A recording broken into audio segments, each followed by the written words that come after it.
Дождот во градовите е се почест, а еве и зошто.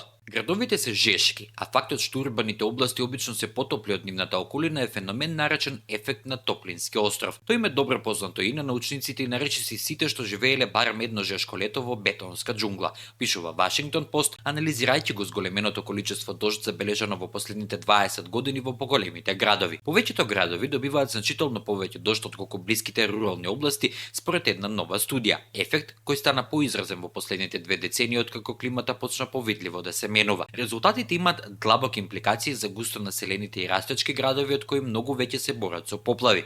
Градовите се магнети за дожд од неколку причини. Облакодерите имаат тенденција да ги забавуваат дојдовните бури, дозволувајќи им да ги исфрлат врнежите.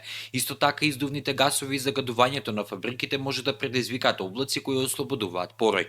И топлината што зрачи од бетонот и асфалтот предизвикува поголема конвекција во атмосферата што доведува до врнежи. Истражувачкиот тим исто така открил дека колку повеќе жители има еден град, толку е поголема разликата меѓу урбаните и руралните врнежи. Ефектот беше најизразен во градовите во Африка кои рапидно се зголемија во текот на овој век. Треба да почнеме да размислуваме за зелена инфраструктура за да управуваме со нашите водни ресурси, е заклучокот на научниците.